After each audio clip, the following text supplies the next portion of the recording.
আছে সেগুলো হয়তো আমরা বাংলাদেশে চিন্তা করতে পারি। অর্থাৎ বাংলাদেশ তো আমরা তাদের বিভিন্ন অনুষ্ঠানে যাই বা তাদের ইভেন্টগুলোতে যাই। আর আমরা মনে করি বাংলাদেশে জলবায়ু পরিবর্তনের যে প্রভাবগুলো আমরা যেটা লক্ষ্য করছি, আসলে এমন কোনো প্রভাব নাই সারা বিশ্বে যেটা বাংলাদেশে আমরা লক্ষ্য করছি না। এটা আফ্রিকাতে যেমন ড্রাউট, ওখানে খরা হচ্ছে, আপনার অন্যান্য দেশে বরফ গলছে, আমাদের হিমালয় আছে, সমুদ্র পৃষ্ঠের উচ্চতা এটা তো আসছেই, তারপরে যে ক্লাইমেট রেফিউজি যেটা হচ্ছে সেটাও আমাদের জন্য একটা বড় বিষয়, খাদ্য নিরাপত্তা আমাদের জন্য একটা বড় বিষয়, তারপরে আমাদের লবণাক্ততা যেভাবে ছড়িয়ে পড়ছে, আগে উপকূলীয় এলাকায় ছিল, এখন এটা কিন্তু ক্রমশ ঢাকার দিকে এটা চলে আসছে, উপরে চলে আসছে। যেই কারণে আমরা বাংলাদেশ থেকে আমাদের যে একটা দীর্ঘমেয়াদী একটা ন্যাশনাল অ্যাডাপ্টেশন প্ল্যান আছে, যেটা আমাদেরকে নিয়ে যাচ্ছে 2050 সাল পর্যন্ত, এবং সেখানে আমাদের কত $230 বিলিয়ন কিন্তু আমাদের লাগছে। অর্থাৎ প্রতি বছর আমাদের 8.5 থেকে $9 বিলিয়ন প্রয়োজন হচ্ছে। যার মধ্যে থেকে আমাদের সরকার, যেটা আমি মনে করি, মনে হয় না অন্য কোনো দেশের কোনো সরকার এইভাবে জলবায়ু পরিবর্তন অভিযোজনের জন্য এই পরিমাণ অর্থ বরাদ্দ করছে।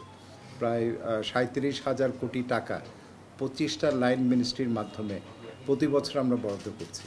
তবে অ্যাডাপ্টেশনের একটা বড় চ্যালেঞ্জ হচ্ছে যে আমরা সব কিছুই করছি, আমরা ধরে নিচ্ছি যে তাপমাত্রা বৃদ্ধি 1.5-এর উপরে যাবে না। তবে বাস্তবে পৃথিবী এখন যেই জায়গায় আছে, এবং আমাদের যদি কোনো মৌলিক কোনো পরিবর্তন না হয়, আমাদের এনডিসি বা ন্যাশনালি ডিটারমিন্ড কন্ট্রিবিউশন, তাহলে কিন্তু তাপমাত্রা বৃদ্ধি 2.5 থেকে 2.6 ডিগ্রি সেলসিয়াসে চলে যাবে। তো সেটার প্রেক্ষাপটে আমরা যেই কর্মসূচিগুলো নিচ্ছি বা আমাদের যে ইনিশিয়েটিভগুলো আছে, এটা কিন্তু একটা বড় চ্যালেঞ্জে পড়বে। সুতরাং এখানে একটা যে আলোচনার বিষয় হবে যে বিজ্ঞান তো প্রতিনিয়ত তাদের প্রজেকশনগুলো পরিবর্তন করছে।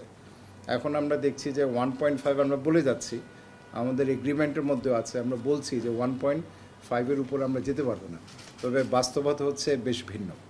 আর একটা বড় বিষয় হলো যে বিভিন্ন দেশ যারা এই ন্যাপের কর্মসূচিটা হাতে নিয়েছে, আমাদেরকে মানে আমাদের যে অন্যান্য উন্নত দেশগুলো আছে, তাদের একটা কমিটমেন্ট ছিল যে ন্যাপ অনুযায়ী তারা অর্থায়নের ব্যবস্থা করবে।